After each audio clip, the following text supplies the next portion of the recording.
پردہ کر گئے، وصال کر گئے، وفات کر گئے، کچھ بھی کہو ان کو زندہ ثابت کرنے کے لیے کتنے ہی اچھے القاب سے تم پکار لو، لیکن حقیقت یہ ہے کہ جناب محمد رسول اللہ اس دنیا میں موجود نہیں ہے۔ اگر ہیں تو مجھے بتاؤ، اہل حدیث کا یہ گناہگار بندہ محمد الرسول اللہ سے ملنے کے لیے جائے گا، مجھے ایڈریس دو، مجھے پتہ بتاؤ کہ زندہ ہے تو کہاں ہیں، کس جگہ ہیں، کہاں ملیں گے، میں جاؤں گا، میں ان کو اپنے یہ خیال کرنا کہ معاذ اللہ نبی مر کر مٹی میں مل گئے، معاذ اللہ، یہ بہت باطل عقیدہ ہے۔ اور یہ پھر کہنا کہ مجھے نظر نہیں آتے، مجھے تو نہیں دکھاتے کہاں ہیں، لاؤ میں ملنے کے لیے جاؤں گا، بتاؤ ایڈریس دو۔ بھائی اگر تم نبی کے دور میں ہوتے نا تو بھی تمہیں نبی نظر نہیں آتے، کیونکہ اللہ نے فرمایا ختم اللہ علی قلوبہم وعلی سمعہم، اللہ نے ان کے دلوں کانوں پہ مہر لگا دی، وعلی ابصارہم غشاوہ، آنکھوں پہ کیا ڈال دیا؟ پردہ ڈال دیا۔ تو جب آنکھوں پہ پردہ ہی پڑا ہوا ہے تو دکھائی کیا دیں گے؟ بھائی صدیق اکبر نے نبی کو دیکھا کہ نہیں دیکھا؟ حضرت ابوبکر نے، حضرت فاروق اعظم نے، عثمان غنی نے، تمام صحابہ نے، مولا کائنات نے حضور صلی اللہ علیہ وسلم کو دیکھا کہ نہیں دیکھا؟ اویس قرنی نے نہ دیکھ کے سب کچھ دیکھ لیا۔ حضرت اویس قرنی سے جب یہ ملنے کے لیے گئے نا صدیق حضرت فاروق اعظم اور حضرت مولا کائنات، تو انہوں نے کہا کہ مجھے میرے نبی کی باتیں بتاؤ، مجھے میرے نبی کا چال چلن بتاؤ، مجھے میرے نبی کی شکل و صورت بتاؤ۔ تو ان دونوں حضرات نے حضور صلی اللہ علیہ وسلم کے بارے میں بتانا شروع کیا اور کہا کان رسول اللہ صلی اللہ علیہ وسلم اطول من المربوع واقصر من المشرب، میرے نبی صلی اللہ علیہ وسلم کا قد نہ زیادہ لمبا تھا نہ زیادہ چھوٹا تھا، واسع الجبین، ماتھا کشادہ تھا، عظیم الراس، سر خوبصورتی کے ساتھ بڑا تھا، ازج الحواجب، بھویں گول خوبصورت تھیں، من غیر قرن، جہاں وہ ملتی تھیں وہاں بال نہیں تھے، بینہما عرق یدرہ الغضب، وہاں ایک رگ تھی جو غصے میں بھڑکتی تھی، کان اشکل العینین، آنکھوں میں 5 خاصیتیں تھیں۔ تو یہ ساری چیزیں جب حضرت عمر اور حضرت علی نے بتائی ہیں نا اویس قرنی کو، تو 22 سالہ زندگی سننے کے بعد، حضور صلی اللہ علیہ وسلم کی 22 سال کی ہسٹری سننے کے بعد، حضرت اویس قرنی سر اٹھا کے پوچھتے ہیں کہ اے عمر و علی بتاؤ کیا تم نے نبی کو دیکھا بھی ہے؟ تو انہوں نے کہا کہ بھائی میں نبی ہی کی بات بتا رہا ہوں۔ تو حضرت اویس قرنی رضی اللہ تعالیٰ عنہ نے فرمایا کہ وہ محمد صلی اللہ علیہ وسلم نہیں بلکہ میرے نبی کا سایہ تھا، یعنی وہ جو تم نے دیکھا ہے اور تمام لوگوں نے دیکھا ہے وہ نبی کہاں؟ نبی کو دیکھنے کے لیے دنیا کے اندر کوئی آنکھ ایسی نہیں ہے جو نبی کے حسن کی زیارت کر سکے۔ ایک مرتبہ جب حضرت عائشہ صدیقہ نے کہا نا یا رسول اللہ صلی اللہ علیہ وسلم میں نے حسن یوسف کے بارے میں پڑھا ہے، قرآن کے اندر 13ویں پارے میں یوسف علیہ السلام کی خوبصورتی کا ذکر ہے، لیکن ایک یہودی نے مجھ سے کہا تھا کہ اتنی صراحت کے ساتھ آپ کا ذکر نہیں ہے معاذ اللہ۔ تو آپ صلی اللہ علیہ وسلم نے فرمایا کہ عائشہ میرے نور کے اوپر اللہ نے 70,000 پردے ڈال رکھے ہیں، میری خوبصورتی کے اوپر اللہ نے میرے چہرے کے اوپر کتنے پردے ڈالے؟ 70,000 پردے۔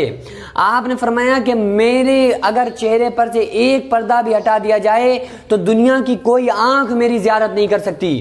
تو حضرت عائشہ لادلی بیوی تھی، فرمانے لگی یا رسول اللہ میں تو دیکھنا چاہتی ہوں، میں آپ کا حسن دیکھنا چاہتی ہوں، آپ کی ساری خوبصورتی دیکھنا چاہتی ہوں۔ آپ نے فرمایا عائشہ تاب نہیں لا سکو گی؟ کہا نہیں یا رسول اللہ میری تمنا ہے میں آپ کی زیارت کروں۔ تو اللہ نے فوراً جبریل کو بھیجا کہ جاؤ میرے نبی کے چہرے پر سے ایک پردے کو ہٹا دو جا کے۔ تاریخ میں آتا ہے جیسے ہی آپ صلی اللہ علیہ وسلم کے چہرے پر سے ایک پردے کو ہٹایا گیا تو حضرت عائشہ کھڑی دیدار کر رہی تھی نبی کا، لیکن فوراً بے ہوش ہو کر گر گئیں، غشی آ گئی، فوراً گر پڑیں۔ آپ صلی اللہ علیہ وسلم کھڑے رہے، تھوڑی دیر کے بعد جب ہوش میں آئیں آپ نے فرمایا یا رسول اللہ میں نے دیکھا کہ آپ کے چہرے مبارک میں سورج اتر آیا ہو، بلکہ میں سورج کو دیکھ لیتی ہوں کچھ نہیں ہوتا، لیکن آپ کے چہرے کو دیکھ کر ایسا لگ رہا تھا کہ سورج کو جو روشنی ملی ہے وہ آپ کے چہرے سے ملی ہے۔ تو آپ صلی اللہ علیہ وسلم نے فرمایا کہ جبریل نے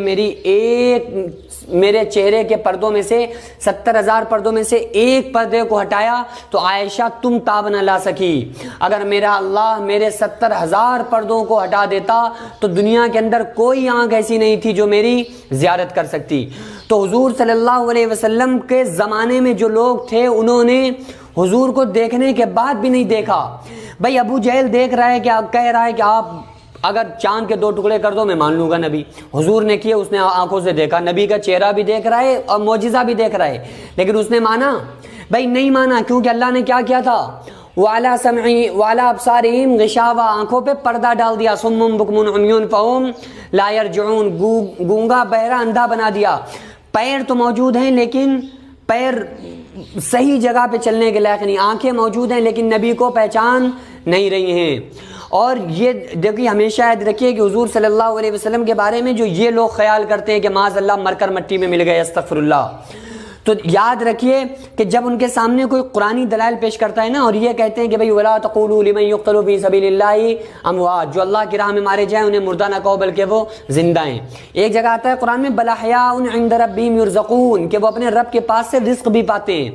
تو یہ کہیں گے کہ بھئی یہ تو شہیدوں کے بارے میں ہے، جو شہید کر دیے جائیں وہ مردہ نہیں ہے، بلکہ باقی تو سارے لوگ معاذ اللہ مردہ ہیں۔ تو آپ یہ دیکھیں کہ یہ جب شہید کا مرتبہ بڑا ہوتا ہے یا نبی کا، تو ظاہر سی بات ہے نبی کا مرتبہ بڑا ہے۔ تو جب نبی کا مرتبہ بڑا ہے تو جب شہید کے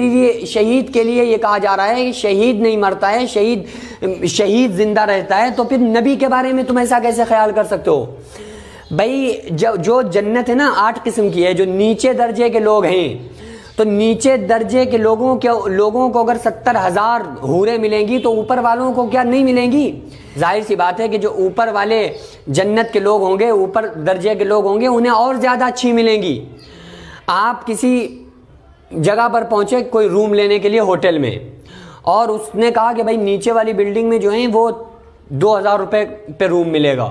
اوپر والی میں 5,000 روپے۔ اب ہم 2,000 روپے والے روم میں پہنچے تو وہاں پہ کولر لگا ہوا ہے،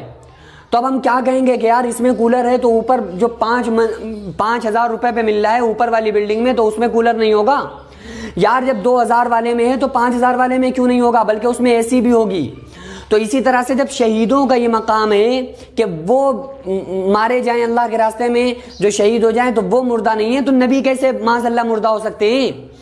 بھائی جب ایک نیچے نبی سے چھوٹا مقام ہے شہید کا، جب شہید نہیں مرتا ہے تو نبی کے بارے میں تم کیوں خیال کر رہے ہو؟ اگر اللہ یہ کہتا نا نبیوں کے بارے میں کہتا کہ نبی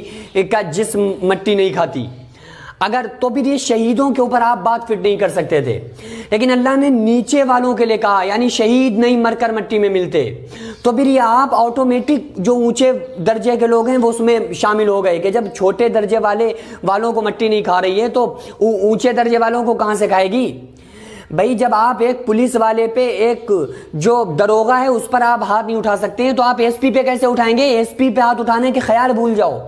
جب کم درجے والے سے آپ بدتمیزی سے بات نہیں کر سکتے ہیں تو اونچے درجے والے سے کیسے کر سکتے ہو؟ تو جب شہید کا یہ مقام ہے جو نبی سے کم درجہ رکھتا ہے تو نبی کا کیا مقام ہوگا؟